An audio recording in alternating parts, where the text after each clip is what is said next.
HA Serum जे आहे आमचं हायल्युरॉनिक ॲसिड सिरम, हे जेव्हा आम्ही लॉन्च केलं ना, तेव्हा आमचा प्लॅन नव्हता की आपण ब्रँड लॉन्च वगैरे करूया. बेसिक थॉट हा होता की I wanted my patients to have a barrier repair ingredient. खूप आम्ही ॲक्टिव्स देतो व्हेरी ऑफन ॲक्नेसाठी, पिगमेंटेशनसाठी. त्याबरोबर स्किन बॅरियर रिपेअर होणं खूप इम्पॉर्टंट आहे. स्किन फार ड्राय आउट न होणं हे खूप इम्पॉर्टंट आहे.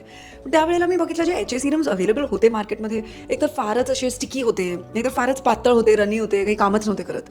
नाहीतर खूप प्रॉडक्ट्समध्ये HA बरोबर इतर ॲक्टिव्स होते जे मला नको होते. I wanted a pure and simple barrier repair ingredient. म्हणून आम्ही खूप ट्रायल अँड एरर करून एक सुंदर 2% HA सिरम लॉन्च केलेलं आहे. त्याचं टेक्स्चर खूप छान आहे, जे मला लिटरली हवं आहे की ड्राय स्किनमध्ये पाणी पकडून ठेवणं, त्याचं बॅरियर प्रोटेक्शन रिइन्फोर्स करणं, छान मॉइश्चरायझेशन देणं, तेच त्याच्यात आहे. सो बेसिकली काही तामझाम नाही आहे. हे खूप clean, simple, straightforward ingredient आहे. Barrier protection, skin moisturisation, holding water, skin hydration तेवढंच आहे. अजून काहीही फॅन्सी नाही आहे त्याच्यात.